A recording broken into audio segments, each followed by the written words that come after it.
Okay. So as we look here at module number 1, again, we're going to start with our learning plan, and this will kind of walk us through and identify the areas in the book that we're going to be looking at. So you'll notice we're going to be looking at chapter 9. This starts on page 362 and goes to 405. So a lot of material in here. Now, in each one of these chapters, we don't have the bandwidth or the time to go through each and every one of the pages, examples, sections, but we're going to be touching on kind of the important things. And then the hope is as you get used to using this book and used to going through these processes, if you ever have an application where you need to go back and look at maybe, a different look or a different part of it, the resources here. This particular book, I am going to tell you, this book, Machine Elements in Mechanical Design by Robert Mach, has been kind of the book that is used for this type of a course in many, many colleges. I had it when I went through the mechanical design program at LTC, Lakeshore Technical College. We also used it extensively at MSOE when I went through my bachelor's degree and got that there. I think that was a new addition. And then since I've been teaching this course, it's been 24 years. This is my 25th year. I've always used this book, and then most every technical college and other college, UWM also uses this book as well. So this is a great one that you're going to want to keep. You're going to find that I believe it's probably the easiest one to read. A lot of times when we have textbooks, especially in the engineering discipline, they're snoozers or they're hard to follow because the people who are writing them aren't writers. Mott is great at explaining things. So I encourage you, as you have time, I realize it's hard to sit down and read a textbook, but he really explains things in very plain language. The examples that he goes through, he talks them through, shows you each one of the steps. So this is a great book, not only to have for this class, but truly to keep on your desk and to have as a resource later on as well. I know I pulled mine out numerous times when I was out in industry. Ryan, did you use this book when you were in industry or at all? Okay. It's a great book. It's awesome.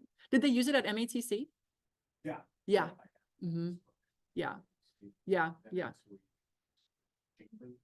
Oh, that's another one. Yeah, but I use this one in a couple classes. But anyway, but it all depends on the instructor and what their came from. But it's a very popular book. It's great.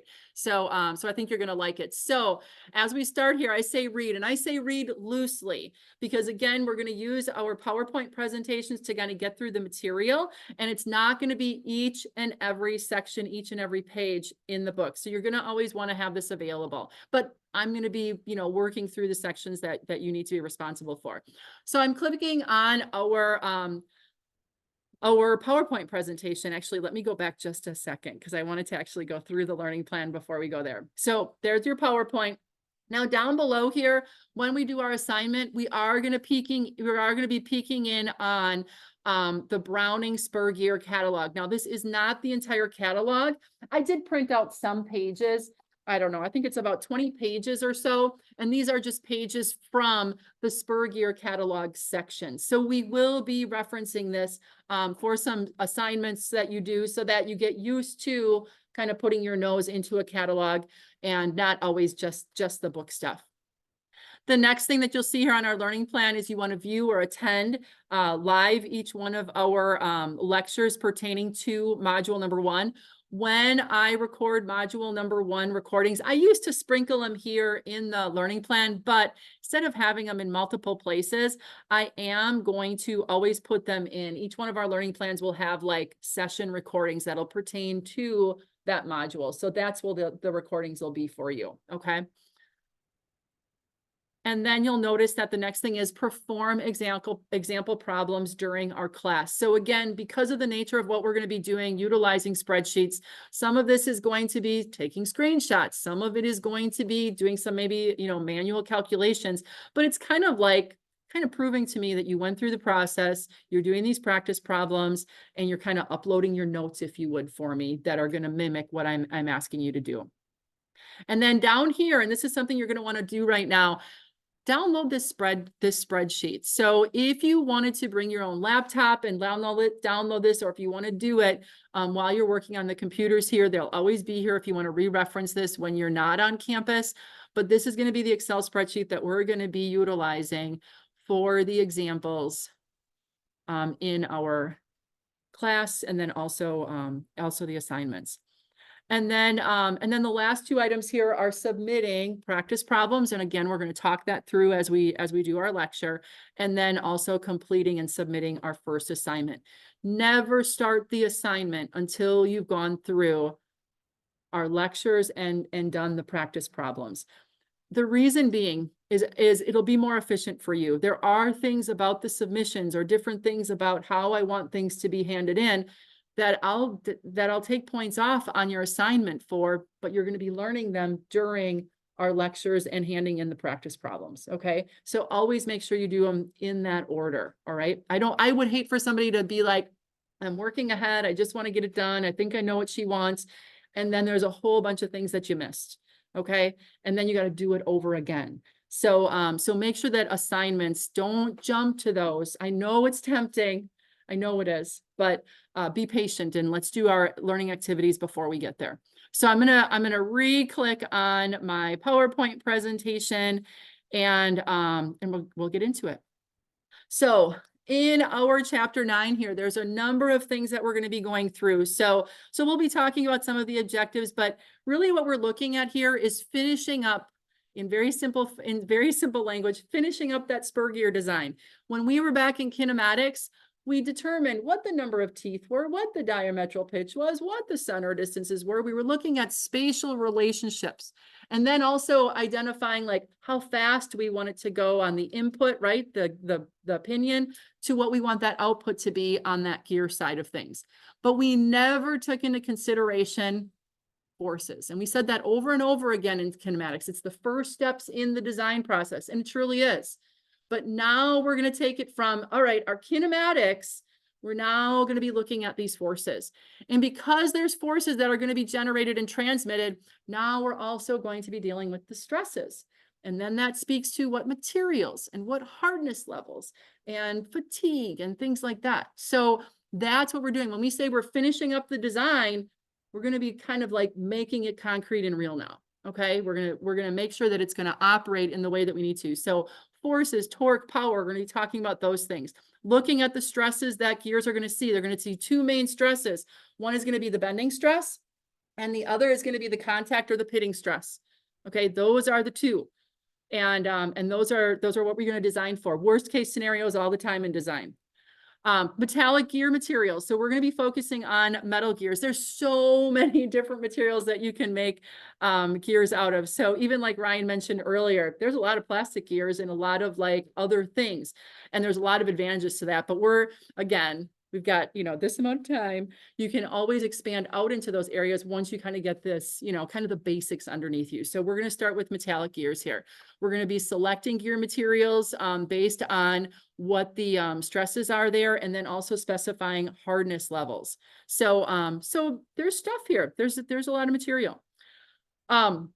So primary objective here, calculating those bending and pitting stresses so that we can finish up our design, and then make sure that we have a safe design, both in regard to that bending stress and the pitting stress.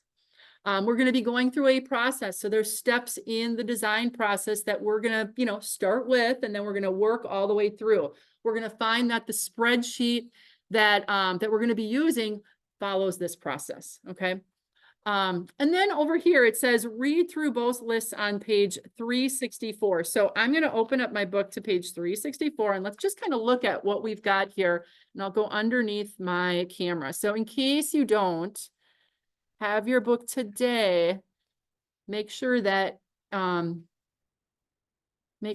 you're bringing it the next time we're together. So in this chapter 9.1, or section 9.1 here on page 364, the first list here is looking at the objectives of the chapter. So specifically, again, I'm not going to read all these to you, but we're going anywhere from computing those forces that are being transmitted.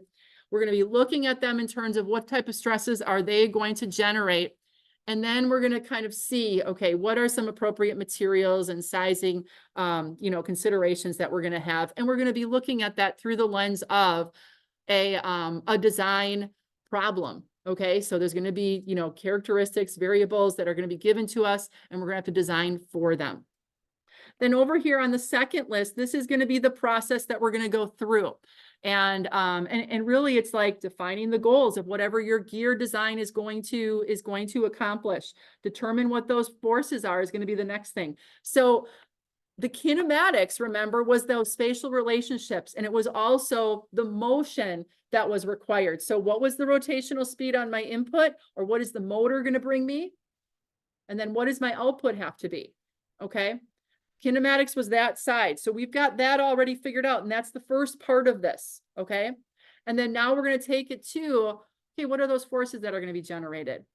How precise do we need this to be? What is the application need from us? So can it be kind of, sloppy gears that are maybe going to be for a cement mixer? Or are we going to have maybe a watch that we're designing gears for, and we want them to be very accurate? And there's like, anything in between. So, so understanding what the quality, standards are that we need to adhere to, and the accuracy, time and time again, is also going to help us to determine, okay, what is the quality level? Because as you can imagine, well, you tell me, the more quality we build into something, is that going to be higher or lower cost? Probably higher cost, right? Things are going to have to be more accurate. They're going to have to mesh together better. There's not going to be as much slop, if you would, between the teeth. Okay. But that's also comes at a cost. And it also kind of can be overkill sometimes. Maybe we're designing too precisely for an application. So again, if I look at a cement mixer, probably doesn't have to be as accurate as some other things, right? Or even an automotive type of transmission, right? There's different levels there. So, so making sure that we understand what that application is. Understanding the types of steel alloys that are typical to gears. So we're going to have kind of some materials that we can pick from. And then even then, depending on the stresses that we have, we're going to be specifying a hardness level. Okay. So that our teeth are going to, have that pitting resistance, but also, be able to adhere or to withstand some of the forces and the stresses that are there. Propose the geometry of those gears. So looking at the number of teeth, the pitch diameter. So the pitch diameter, or I'm sorry, the diametral pitch. The diametral pitch is going to now be based on how much horsepower are we pushing through there. All right, we're going to see how we can start there. Because even if we picked a diametral pitch in kinematics, we're now finishing up the design. And the design process most often is not a straight line. It's not, well, I'm going to do this, and then I'm going to do this, and then I'm going to do this, and then I'm going to be done. It's usually, I'm going to start here, and I'm going to make some assumptions, and then I'm going to add a little bit, and then I might have to go back. Okay. So if I had a diametral pitch that I picked in my kinematics, I might have to rethink that based on more information that I have in regard to some of the forces and the stresses and the application that I have. I might need to make it more beefy. I might maybe be able to bring it down a little bit from what I had originally thought. That's the design process, kind of going back and forth. Okay. If you're the type of person who likes to like go from one step to the other and keep moving forward, design isn't always like that. Okay. It might be going a couple steps forward, then maybe a step or two back, but then going a couple more steps forward and then maybe one or two back. Okay. And that's what's kind of probably the beauty of it. Maybe it's something that was attracted you to this process because you don't want it to be the same all the time, right? Ryan, how different were all your projects that you did in industry? Yeah, they're definitely different. Start high level, and you do a rough design and then kind of work your way down to the design. Right. Just back, refine it, Mm-hmm. Yeah. So I'm so excited for you guys. It's such a fun thing to be a part of. And like I said, it's not going to be linear. It's going to be something that's going to be a little bit more, kind of back and forth and such. So you can't get frustrated with that. It's kind of the nature of design. The next thing is determining the expected stresses. As I said earlier, there's going to be the two that we're going to focus most on. So we're going to be spending a lot of time there. And then determining the contact stress. Then using the bending stress and the contact stress to determine, okay, what are the eligible materials that we have that are going to be appropriate for this design? Okay. And then lastly, summarizing your design details. Okay, what did you come up with here? What is the, size of the gears? What are the material? What is the hardness level? Those important elements that we can be like, all right, now we can say this is the gears that we have. This is what we're going to work with. Okay, so these two columns right here, objectives, and then also the process are things that we're going to be working on in detail here in this particular chapter. Now, concepts from either previous chapters or previous classes. So pitch line speed, does that sound familiar? Go like this, because many of you had me for kinematics and basic mechanism. Yes, pitch line speed is going to be how fast a point is going to be going around in a linear fashion around the outside, of a circular path. Okay, so we're going to revisit that. Velocity ratio, that's going to be the difference between how fast one gear is rotating relative to the other, right? Diametral pitch. Tell me what you know about diametral pitch. Do you remember diametral pitch? There was pitch diameter and diametral pitch. They sounded very similar, but what was diametral pitch? Remember? Oh, it's been so long, and it's been Christmas and cookies and all that stuff. Pitch diameter is the physical effective diameter of the gear that we can say it's like 6 inches, 4 inches, 18 inches. Yeah, 18 inches. But it's the size of that pitch circle, right? Diametral pitch is the size of the tooth.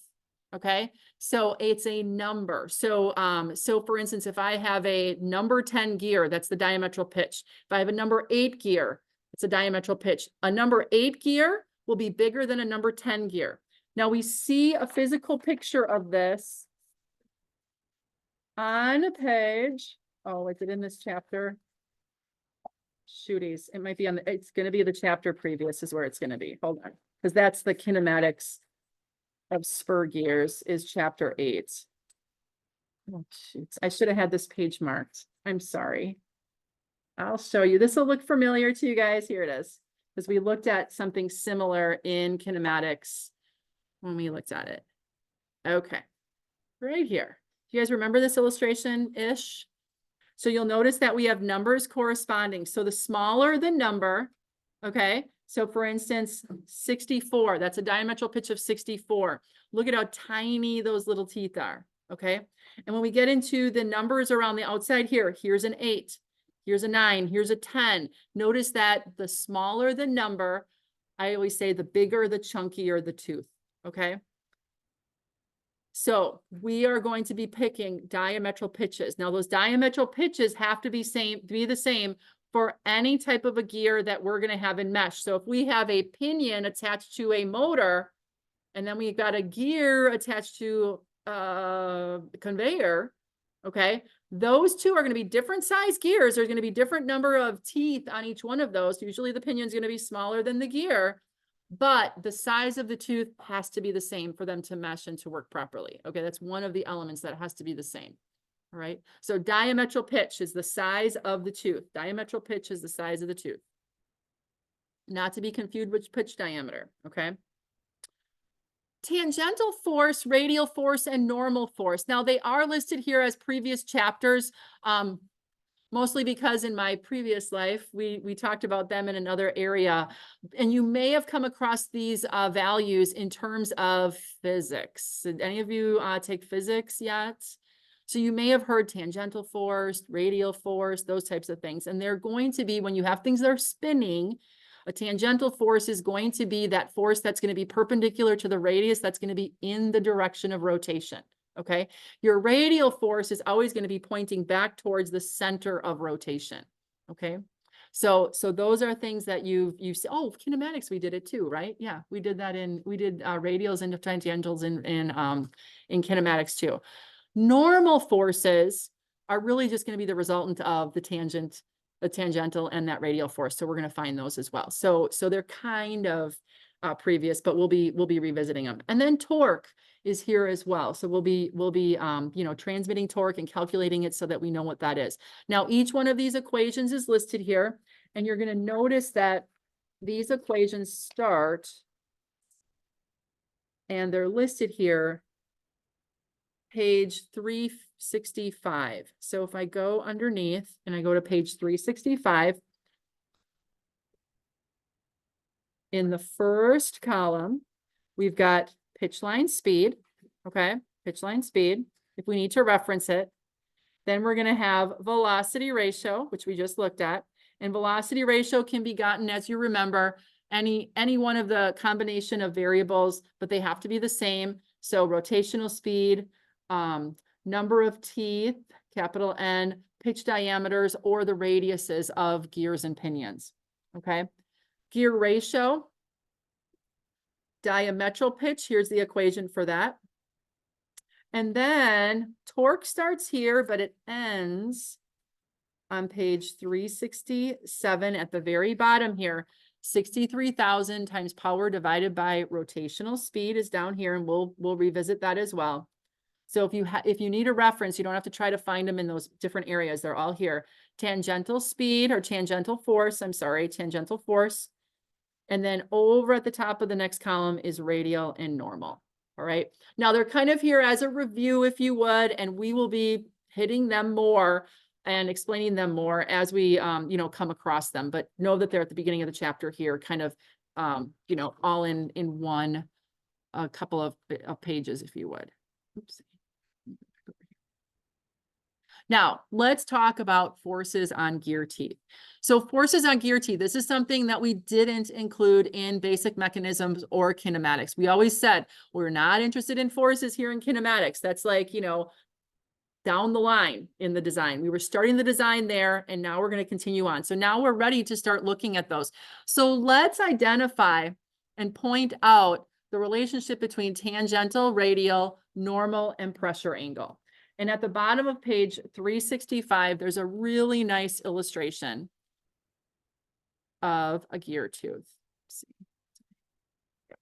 Right down here. Now, I'm going to zoom in on it.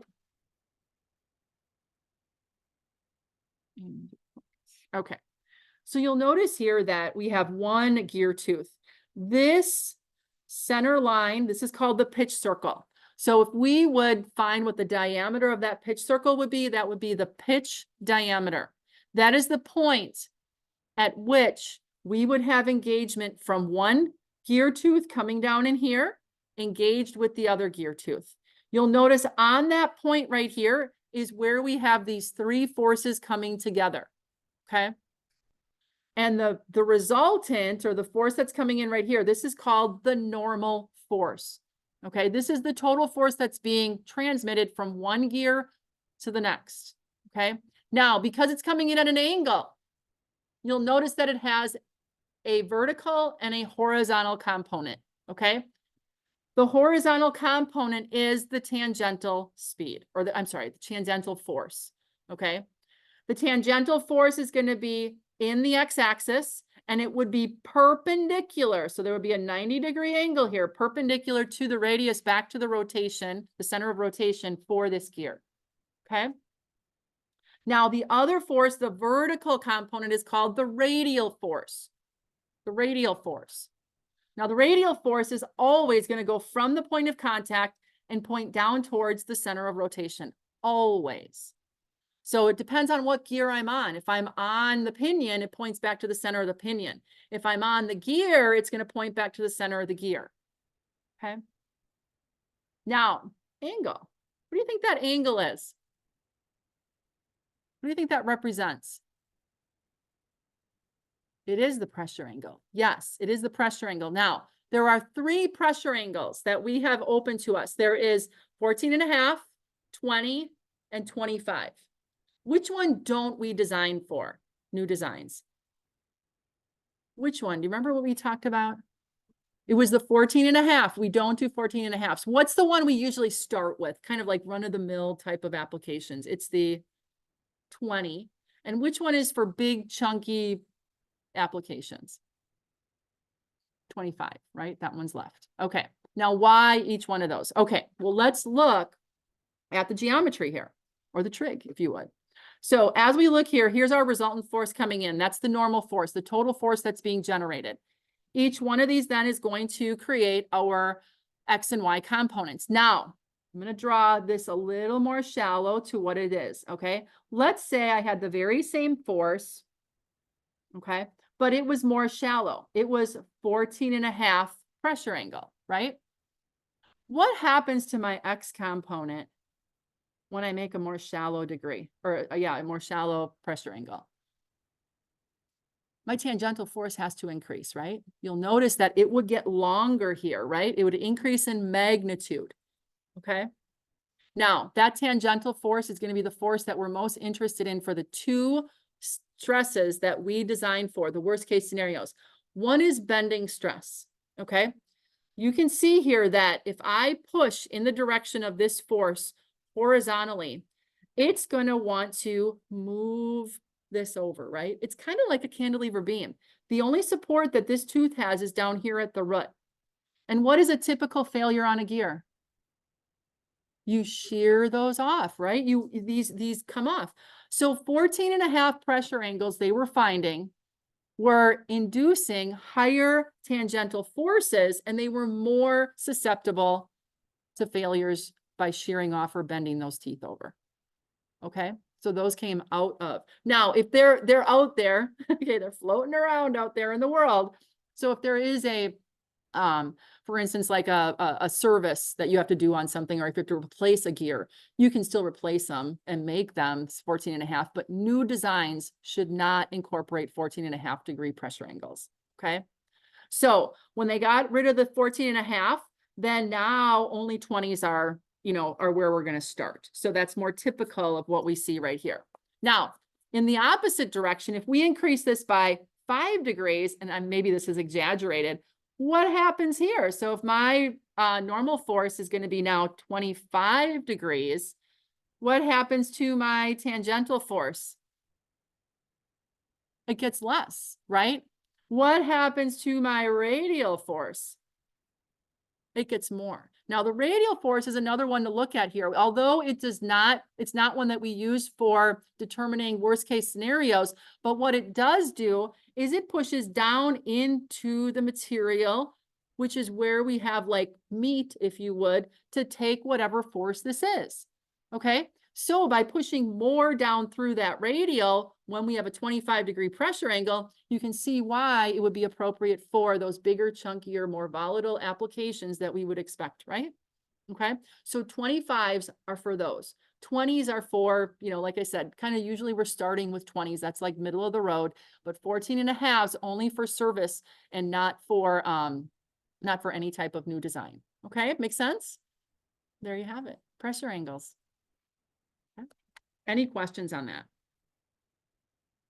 It's one of my favorites. I like talking about that. It's good because it kind of relates components from statics into this very same, real world application, right? Okay. All right. Good. Any questions? Tangential, normal, radial. Oh, I will let you in on, let me go back over to underneath. Equations for calculating tangential, radial, and normal forces. So still on that page 367, our tangential force is calculated right here, okay? Equation 9-9. This is the actual equation. We're going to be using a spreadsheet. This will be the equation that's in there, so you can always check it. But if you do want to, know exactly what variables are here, so it's going to be the horsepower that we're transmitting divided by the rotational speed, and then multiplying by 3,300, which is going to be our unit conversions, so that we can have our tangential speed in, our tangential force in pounds when we input horsepower and feet per minute for our pitch line speed.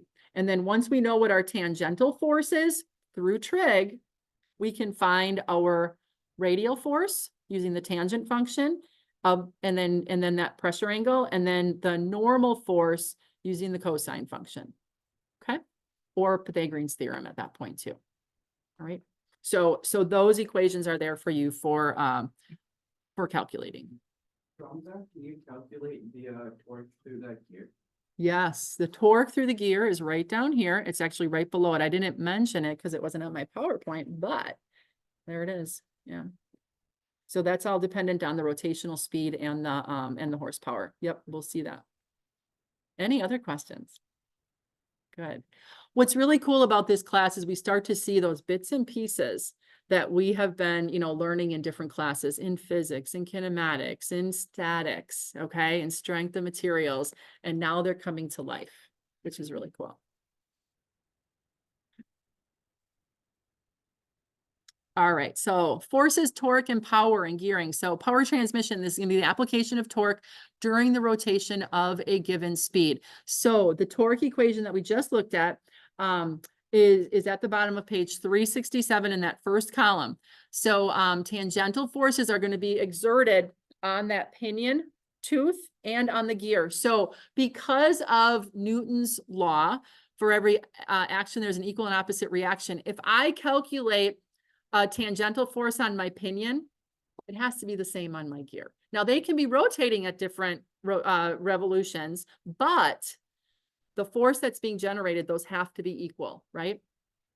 Gears transmit power by exerting force on those gear teeth, while the reaction forces are going back on the driven one. So it's not as critical here, the direction of the forces when we're talking about gears, but when we look at shaft design in a couple weeks, we do need to know which one is what we call our driver and which one is our driven. So for instance, we have to know which one is the input and which one's the output. Most often, the smaller of the two in a gear set, the pinion, is going to be our input, because it's usually the one where it's attached, if you would, at the first stage of our transmission to a motor, for instance, and that's what's actually creating the rotation. So a pinion is going to be there. That's going to be our input, and that's going to be our driver. And then whatever it's engaged with, the gear, and then it's going to be going to, another element, maybe, like I said, a conveyor or a saw or something else. That driven gear then is going to react, in an opposite, that force is going to be transmitted, but it's going to be in an opposite but equal magnitude. Okay. So, that's what that's talking about here. Like I said, in shaft design, we'll be more interested in those directions, because then we're going to have to then translate those to our supports so that we can determine what minimum shaft diameters there are. So that's coming.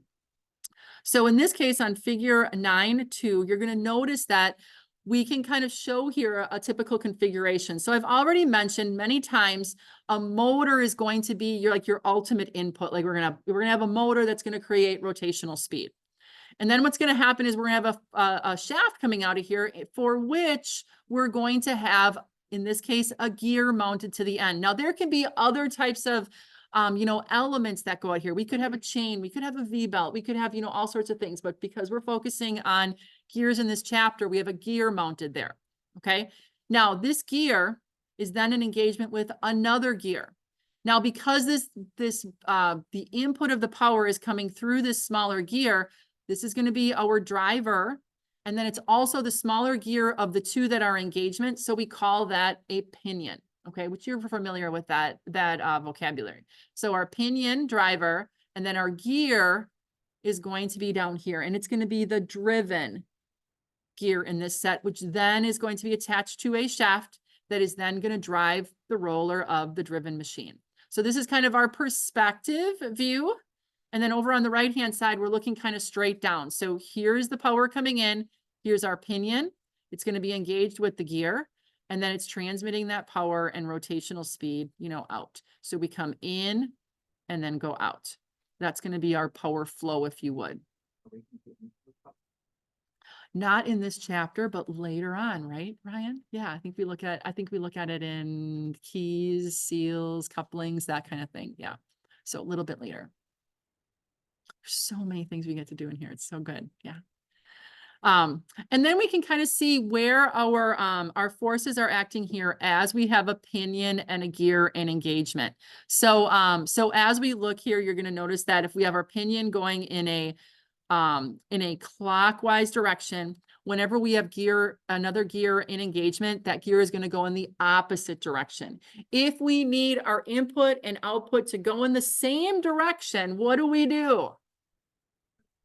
Add an idler, right? Yeah, that's what we talked about and we looked at in our basic mechanisms and kinematics class. Absolutely. So if we need to, we have to add an idler, but always know that when we have two in engagement, opposite direction of rotation is going to occur just by the nature of the way that the gears engage. Okay. Now you'll notice here that we have an action tangential force on the gear. So the gear is going this way because the pinion is pushing to the left on that gear. And then by Newton's law, as we said earlier, then the reaction force tangentially on the gear, because it's driven, is going to be in the opposite direction. Okay, opposite direction. And then there's that kind of revisiting the tangential, radial, and the normal force, and then where that pressure angle is located there. When we look at gears, we are interested in the forces at the point of engagement. So even though we have a number of teeth going around the hole outside, I think it's on our spreadsheet. There's going to be a line in there that's going to ask you for how many points of application or how many load applications are there on this gear.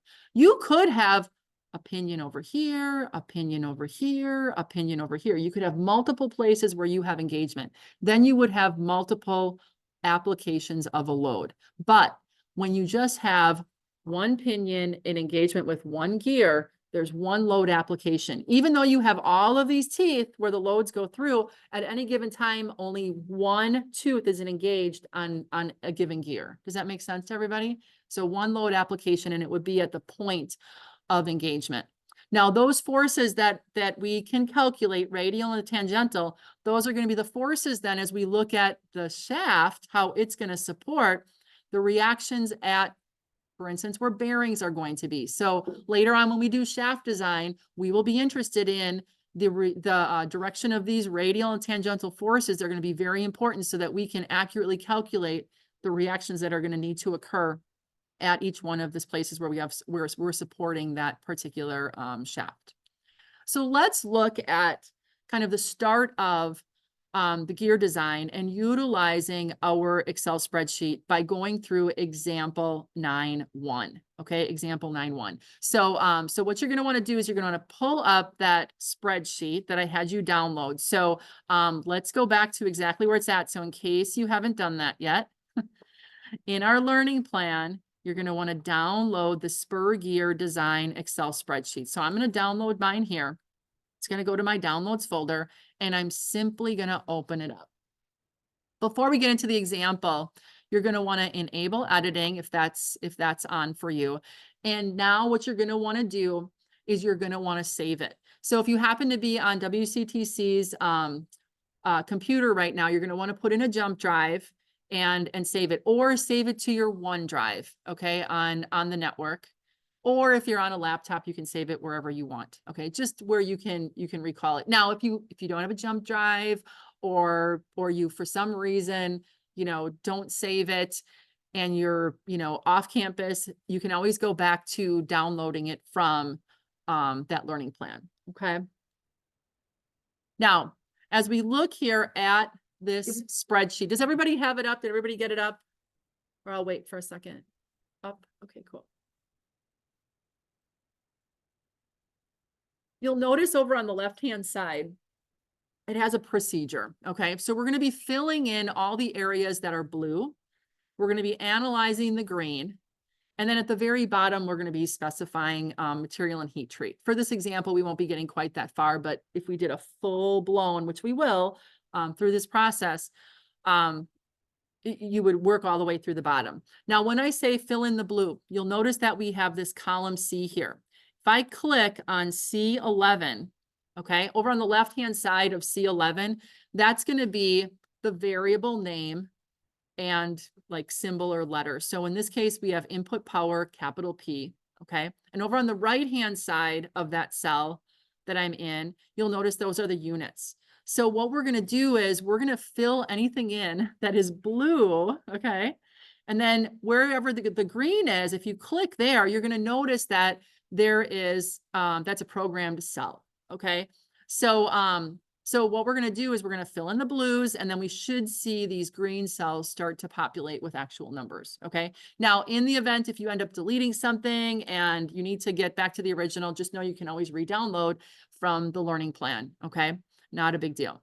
So what we want to do is we're going to go through that process, and we're going to use kind of the first part. So down through line 29 is where we're going to focus our efforts. Okay.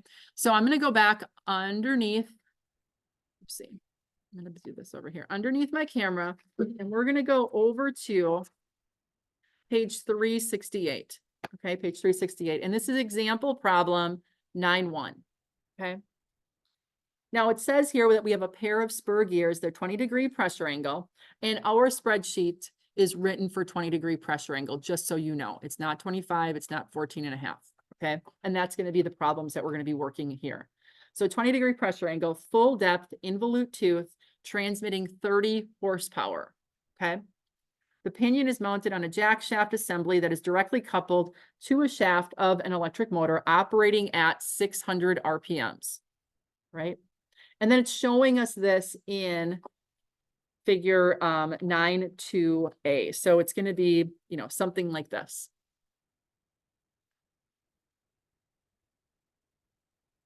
The pinion has 36 teeth and a diametral pitch of 5.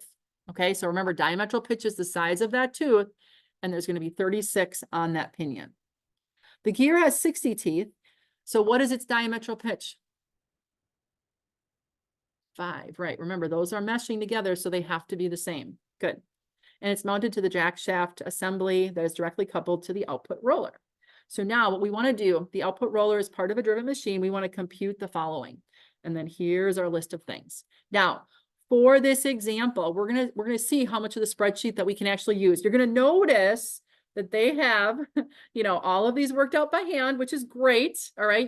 He does a really nice job of giving you the equation, the variables, filling them in so you can see exactly how they're there. But let's use our spreadsheet to help us with that. I believe at this point in the program, you guys have had enough calculus and statics and strength of materials and kinematics, and you've been showing your work the whole time, right?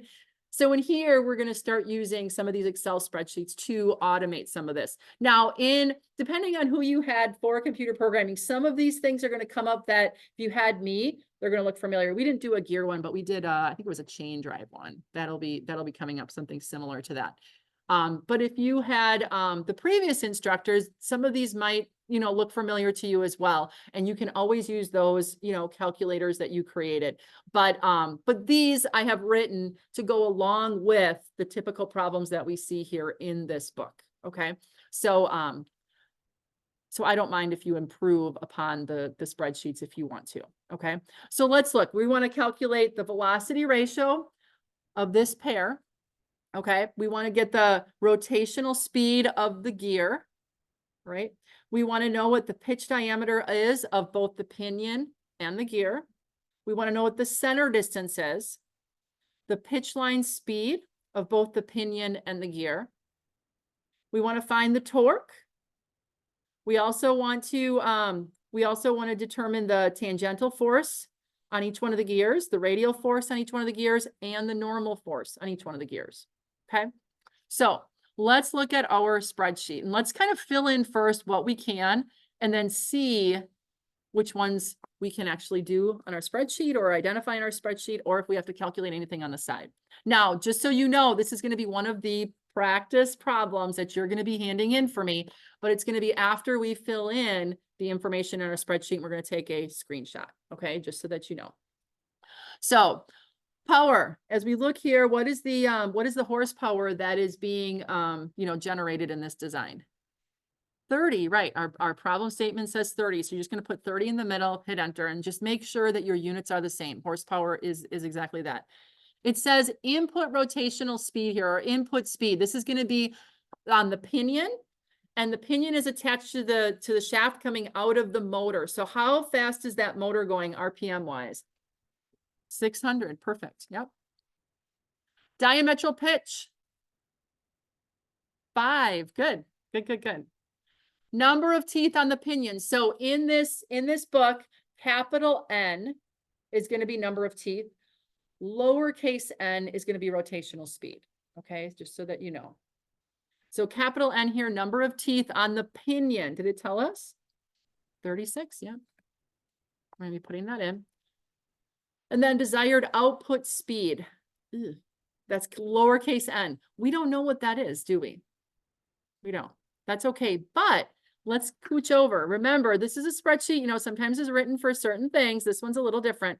Let's jump over and let's look down on chosen number of gear teeth, N, capital NG. Do we know what the gears, how many teeth are on the gear? 60, right, yeah. Now, as we do that, notice that we get a whole bunch of things calculated down here. Now, it didn't calculate these two, and I'm going to tell you why. Most often, when we're starting a new set of gear design, like two gears that we're going to actually design, many times we don't know the number of teeth on the gears, on the gear. We normally know what is about the rotational speed of the gear that we want, so that by putting that information in, if we do that, and I'm going to do that here, the rotational speed. So let's say I want my rotational speed to be 350. What it'll do is it'll calculate for me a rotation, a velocity ratio, and then it's going to give me a suggested number of teeth that would obtain that. Now, you'll notice here it gives me a number of 61.714. Now, as we know, we need integer number of teeth, right? Number one. So we can't get a 0.714 of a tooth. And then number two, we'd have to look in a catalog or a list to see is, you know, what is the number closest to 61 here?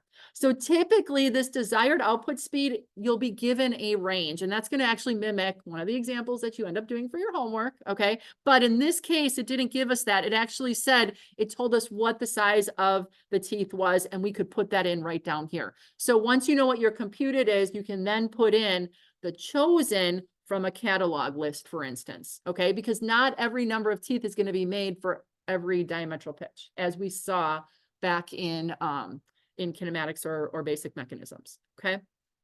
So now you'll notice down here, once you know what your exact number of teeth is, it'll recalculate some of those things. So now you'll notice here's our velocity ratio. Was that one of the things that it was looking for?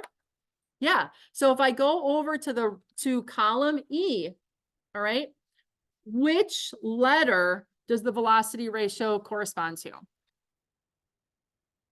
A, right? Okay, so I'm just going to put in the letter A here, because now by putting that letter A in, and once you take your screenshot, you're telling me there's the answer for that part of the problem.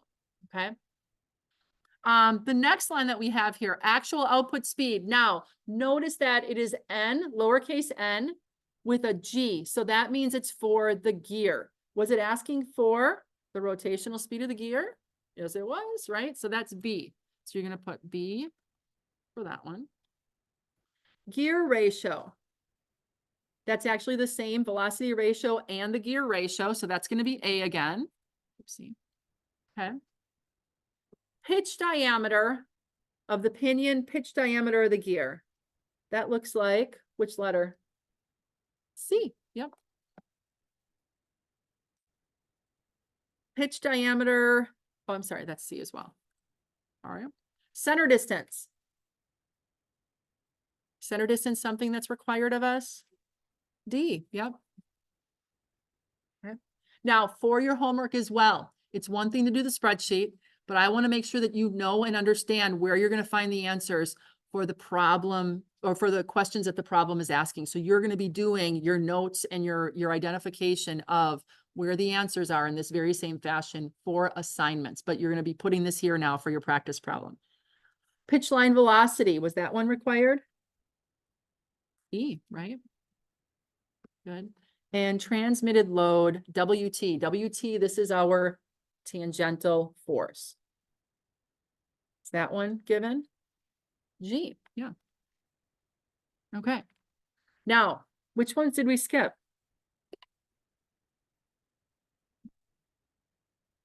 F, H, and I. Okay, so F is the torque. We look down, is there any place we have torque? Not on this spreadsheet.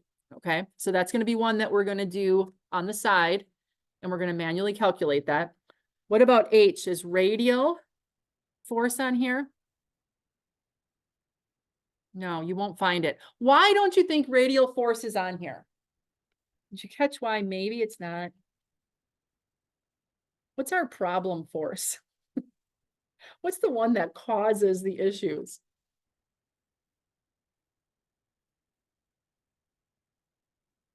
Which force? The tangential force. Remember, that's the one that's pushing that tooth over. And additionally, we didn't talk about contact stress yet, but it's the one that's hitting on the side of that tooth. And that's going to cause pitting over time. And it's going to wear away that surface. So those two stresses are directly related to the tangential force. Okay, directly related to that tangential force. So the radial force, remember, that's pushing it down through the material. That's not causing any problems at all. And the normal force, yeah, but the component, the vertical or the horizontal component, that's the problem. That's the big problem. Okay. So that's why tangential force is only on here. So we will calculate the radial and the normal. Okay. So what you want to do here is I'm going to zoom out a little bit. Okay. So I can kind of see the whole top. Now, you don't need to get the whole spreadsheet on here, but you need to get me enough so that I can see your inputs and then I can see your outputs. And once you have this much, now on my laptop, I can do Windows Shift S, and then I get that window that I can do a screen snip. Okay. And I just want to include like that much right there. Okay. And now what I can do, I've got it on my, what do they call that? My clipboard, right? And I can open up a document. Okay. Now that can be a Google Doc or it can be Word. I always default to Word because that's what I use. Is it gonna do new? Okay. And I'm just gonna open up new and I'm gonna put in here. No, I don't have to do practice. You don't have to put practice problems. You don't need to put your name because you're going to be uploading it to the Dropbox. I'm going to have those two things already. So all you have to do is say example 9-1. Okay. And you're just going to do Control V. And now you've got your screen snip in there. Okay. And not a bad idea to do a save as, and then probably call it Module 1. Practice problems so that you can then, as we add to this, because we're not going to get through it all today, we're going to continue the next time we meet, which is on Thursday. We're going to continue to add to that. Does that make sense to everybody? Okay. And then by doing these right along with me, you're getting done with that part of your homework, that part of your grade for this module. Okay. Now, on a separate piece of paper, is where we're going to want to do those last three calculations. Okay. And that's going to be for the torque, the radial force, and the normal force. Okay. And then we'll do those together right now as well. Okay. Any questions on screen snipping and adding it to a document? Okay. And we'll just continue adding to this document all of our screen snips as we do more examples. Okay. Any questions on the spreadsheet and working with that? You guys are like pros. Okay. All right. So then let's look underneath and let's do these manual calculations so that that's going to be then an extra sheet, if you would, that you add with this.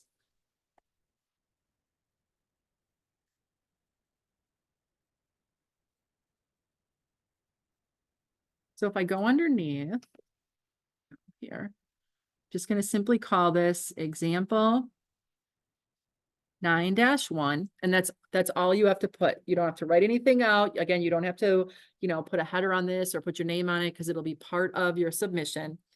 And we're just going to do part F, and this is going to be the torque. Okay. Now, as many of you know, you've had me before, the process for writing out your work is number one, we need to write the equation in variable form first before we put any numbers in. The second part is going to be adding your numbers with the units in all phases of the problem. And then as you do your calculations and rearranging, then you're going to be continuing to keep those units in there. And then your final answer is going to have a box around it with the appropriate units that are left over, right? Or combined. So as we look at F here for torque, let me know where you find an equation for torque that we could use. Do you have your book with you? Does everybody have their book right yet? Yes, no, most, okay. It's heavy. I'm sorry. Where is it?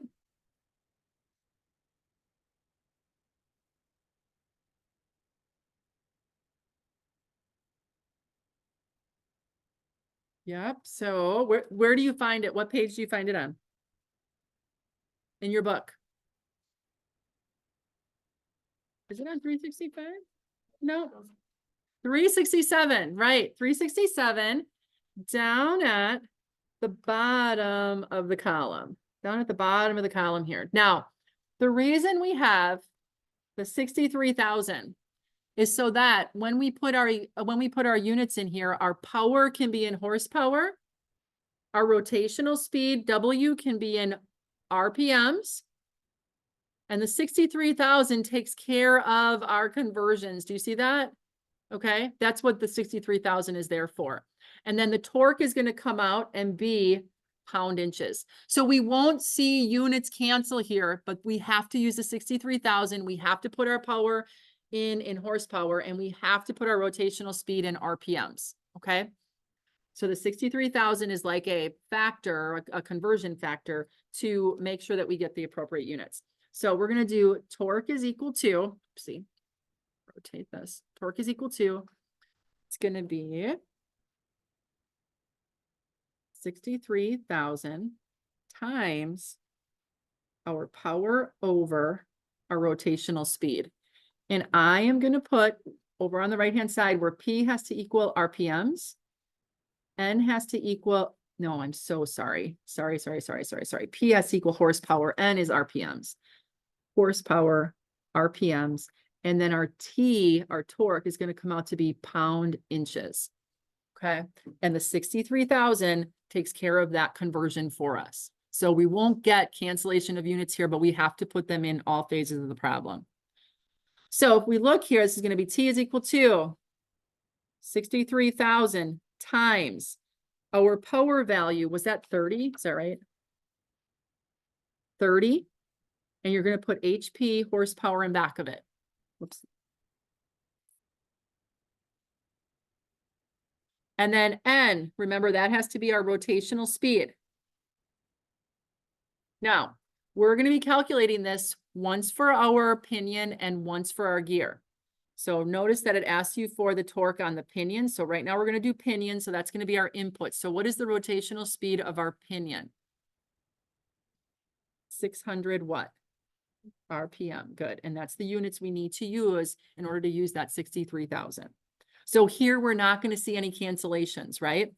So our torque on our pinion, what do we get for our number? You guys tell me.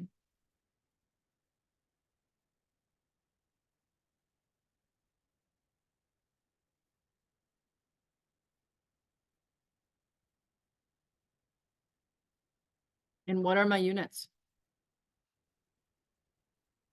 Pound inches. Good.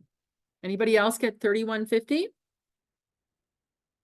Or what you can also do, and that's why these examples are nice, is as you're working this down at the bottom here, here's your, a little bit further. In step F, here's the torque on the pinion worked all the way through.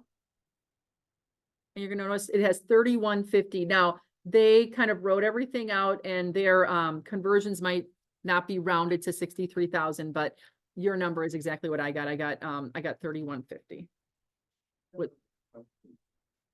if we know the transmitted load and we know the diameter of the gear, can't we just do a basic flux calculation using those two measurements and get the same answer without going through all of that? Sure. And if I implement that into a spreadsheet, can I just leave it like that and commit it? Sure, but you'll find that we're not going to need the torque for anything in the spreadsheet. So you can, yeah, oh, you're saying for this one. Yeah, you could. Yeah. See if it comes out. That's another way to do the torque. Absolutely. Mm-hmm. Now we're going to do that very same thing for our gear. Okay. So our torque. So this is going to be one of them.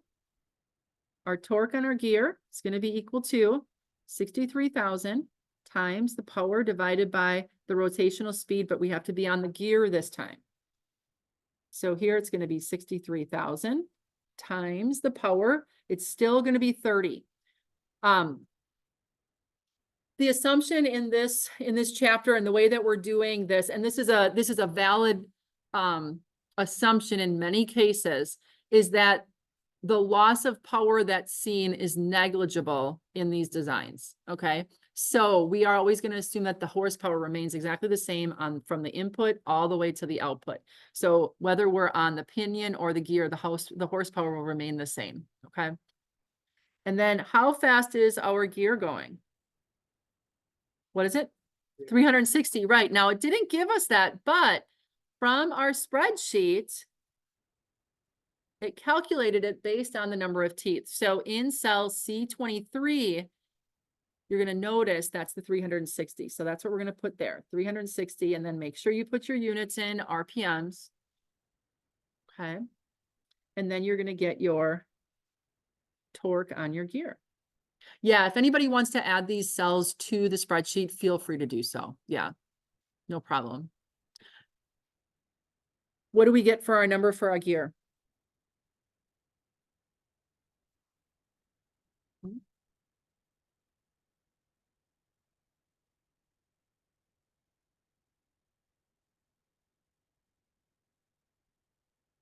So again, no cancellations because of the 63,000, but the recognition that by putting in the horsepower and the RPMs in the right places, we're going to get out pound inches. So make sure you add those units to each one of those.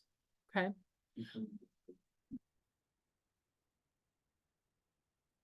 I would like that. Yes, I would like the math. And unless there's a way, can you,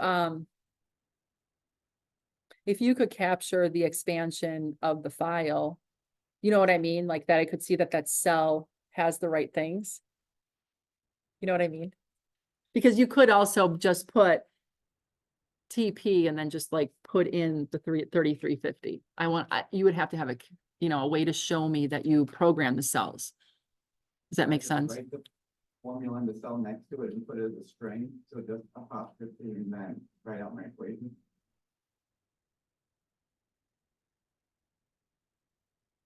Maybe, yeah. That'd be okay, I think. That would be fine. Yeah, because you're going to be giving me screenshots. Because if you send me the Excel file, and I don't know, maybe I'm being lazy. I don't mind, but then I have to download each one. And then if I make any notes or if there's anything I want to give back to you, now I've got to upload that file again. So it's nice if I have the screenshot that I can see what you did, as well as I can actually add notes over the top of it. So yeah. Yeah. Yeah. If you can show me how you program the cell, then that's okay. Yeah. If there's some way to show me in a screenshot to do that, that would be great. Okay. So or you can just do, if you don't want to mess around with the spreadsheet, this will be like an attachment that you do for part F. Okay. All right. Now we also have part H and part I. So part H and I are going to be what's the radial force on each one of those gears. Because remember, whenever we're talking forces, there are going to be the same forces on each one of the gears, whether it's the pinion or the gear. So radial force, where am I going to find how to calculate the radial force? Page 367. Looks like it's the second column. Here are the two equations, one for radial and one for normal, right? So we're going to use that equation for radial force. So this is part H. We're going to write our equation in variable form first. So this is going to be our radial force. It's going to be WR is equal to. Now, when you write this out, in this case, it's not for the radial, but for the normal, you'll notice that they have a slash when they do a division. Make sure that you do not duplicate the slash. The slash is there just because of, the way they word processed it. Whenever it's a division, you want to show it up, down, okay? Not a slash, because if you cancel units, you want to be able to, see those cancellations as well as the algebra required if you need to rearrange. So we have our radial is equal to our tangential force times the tangent, and what is our angle going to be? It's the pressure angle, right? What's the pressure angle for this example? 20. Yep. So our WR is going to be equal to, we have to go back to our spreadsheet. And it's 875.378. So 875.378. And what are the units? Pounds, yep. So you're going to look to the right-hand side. That's going to be pounds. So make sure you add those in. So make sure you have your number and your units. And then we're going to do tan 20 degrees. So that'll be a decimal. And then you'll just multiply those two together. And what do we get?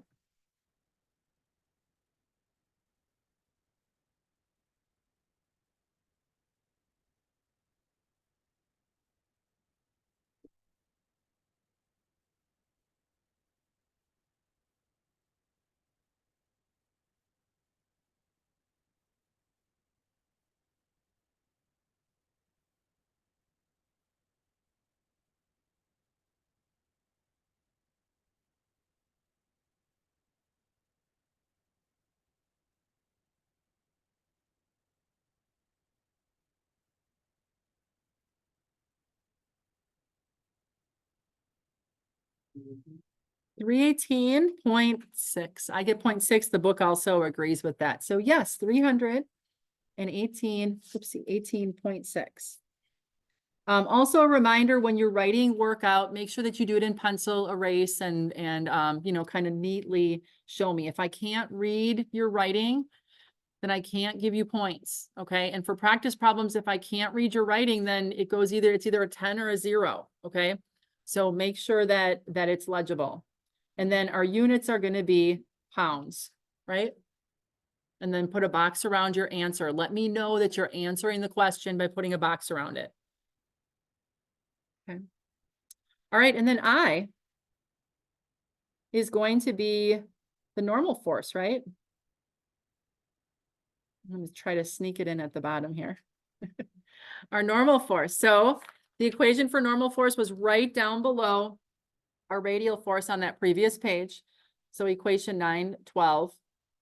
So our normal force is going to be our radial, and this time it's divided by. So the slash, don't do the slash, do the up down, and underneath we're going to put the cosine of that pressure angle. So our W normal is going to be equal to the tangential force divided by the cosine of theta, or what's going to be our pressure angle. Now, why aren't they using the radial? Or why aren't they using Pythagorean's theorem?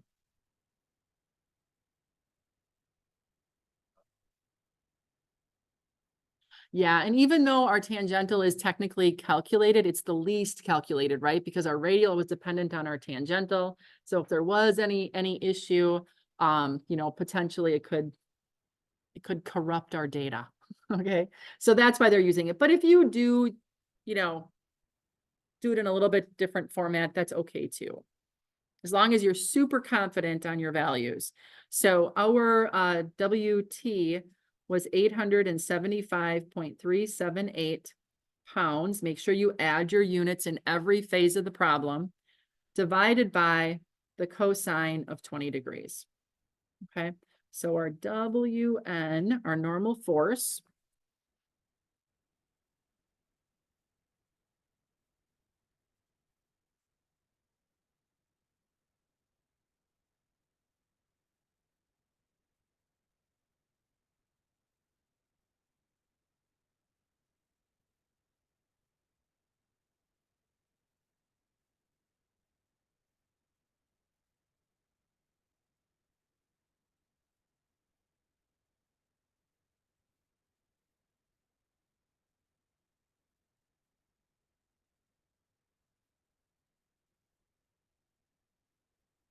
I got 931.6, actually 0.557. And the book got 931.5, but they used Pythagorean's theorem. Okay. So both are super close. I'm going to call it good. All right. So when your answers are really close to within a reasonable margin, know that the book will always default to rounding even inside of their problems to 3 significant digits, okay? And so sometimes you can see those differences, and you've maybe come across that in other textbooks as well, okay? All right, any questions? All right, so this would be, if you did the hand calculations, this would be something you would take a picture of as part of our practice problem. So don't throw this away, because we're not going to get through all the practice problems, and I want you to hand them in like as a set or a packet. And then we'll attach this as part of, and we're going to keep adding to it the next couple times that we're together, or the next time that we're together. Okay. All right, let's go back over here. So that took care of, see, I'm on the wrong one here. Did I close my, no? I must have closed my PowerPoint presentation. So let me get back in the PowerPoint to that example number 1 and continue on.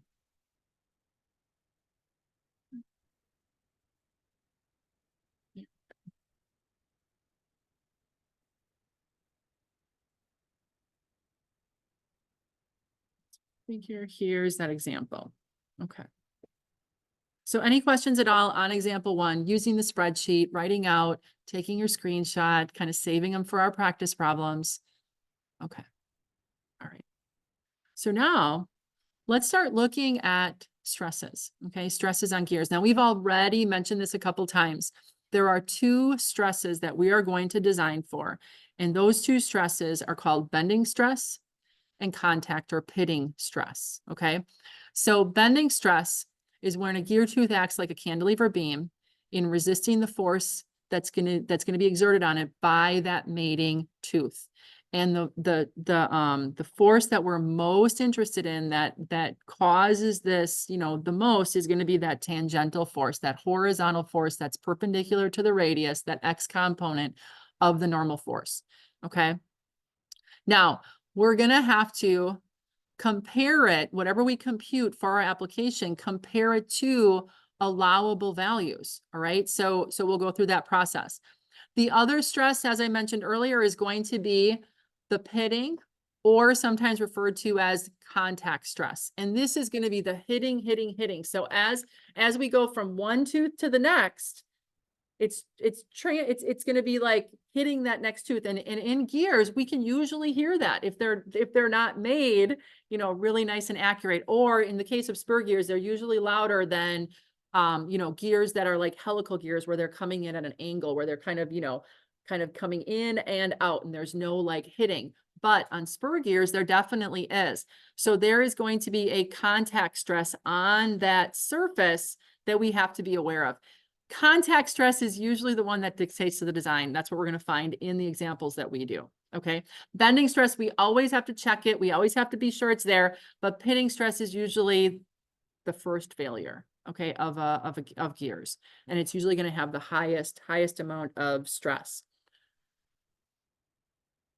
Now, as we said, tangential force is the big deal here for both of these. So if we look at the equation on page 367 and on page 377, let's look at the equation for the stress. It's going to be found in the middle of the first column. So I'm going to go underneath here, and our bending stress number is right here. Okay, our bending stress number is right there. So the variable is ST, and the equation is WT. WT is going to be our tangential force times the diametral pitch divided by F is face width, and J is called the geometry factor. Okay, and then you're going to notice we have these K values out here. All right, we have these K values out there. So KO, overload factor, KM, load distribution factor, KB, rim thickness factor, and KV is going to be our dynamic factor. These K values, including actually the J factor, they are all going to customize, if you would, our design to our application.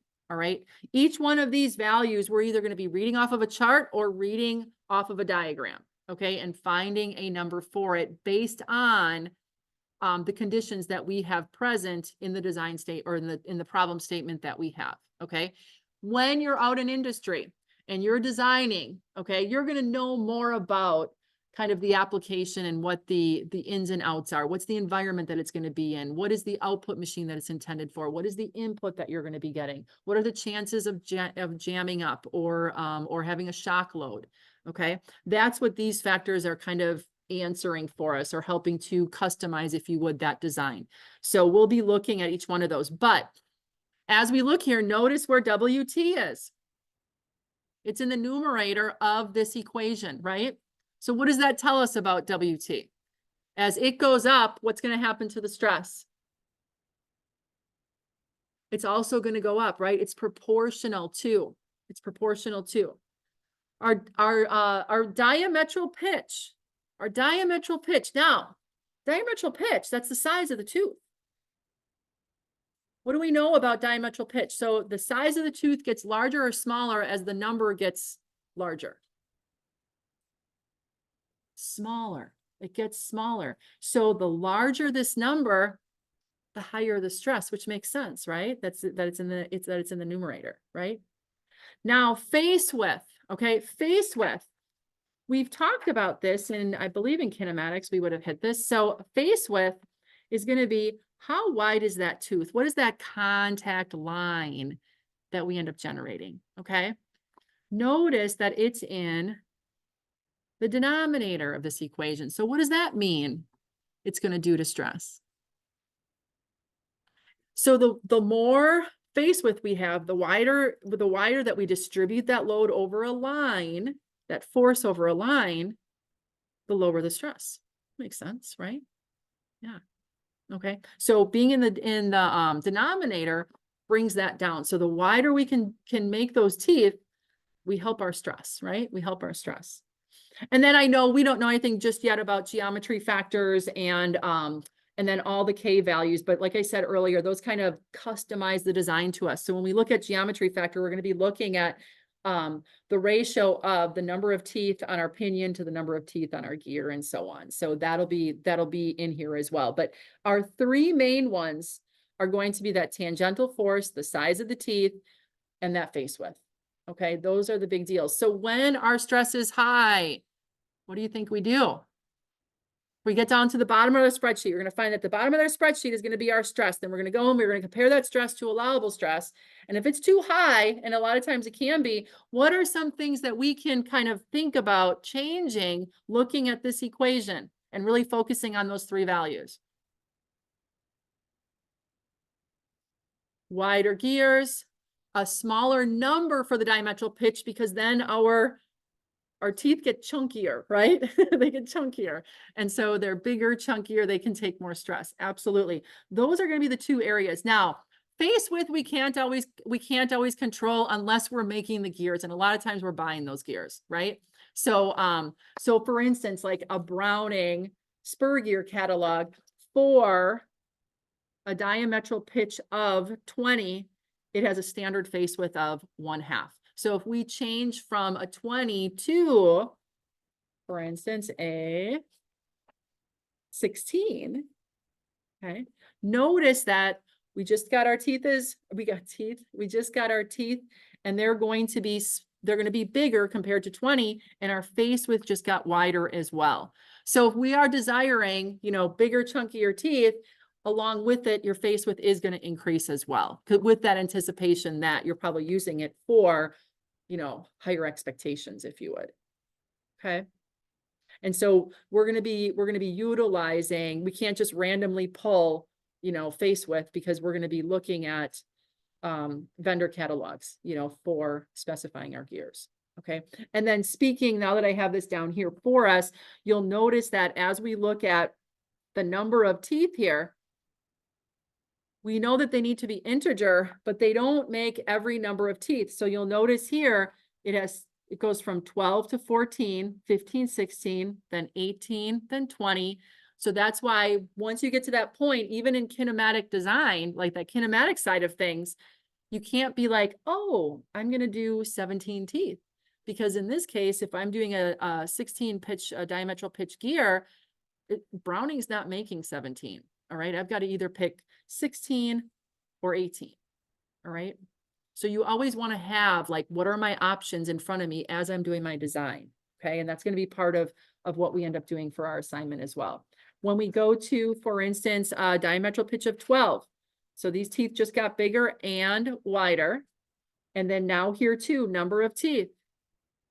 Now this one has a 13, the other one didn't. So it's going to depend on, you know, the manufacturer and the size of the tooth. That can change too. So you always have to look at your vendor's catalog. If unless you're making them, then you have a little bit more freedom.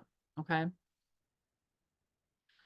Ryan, did Milwaukee Gear make their own gears? Or I'm sorry, Milwaukee Tool make their own gears, or did they purchase? Yeah, I would think if you're in that business, Yeah. it probably makes sense. High volume. Mhm. Make your own. Yeah. Yeah. Mm-hmm. Costs are crazy to get that high volume power tool stuff. About 50 cents, 25 cents, stuff. Yeah, it's worth making them. Yeah, cool. All right. But Yeah. Are helical gears pretty much the same, like, as far as like or are there more things that you have to consider? For the most part, how can I say? The variables that we're going to be looking at are very much the same. It's going to be in the equations that you get there are going to be a little bit different because of the shape of the teeth. And I believe it's not going to be this chapter, but is it 10 where they do helicals and the others? Yeah. Chapter 10 is where they look at then adding on. So you'll notice that they spend an entire chapter on spur gears, and that gets us all of the base fundamental relationships. And then from there, you could go into, now we've got a chapter in helical gears, bevel gears, and worm gearing. And then kind of knowing the basics of spur gearing, those are going to be applied over here to add on if you need to. Okay.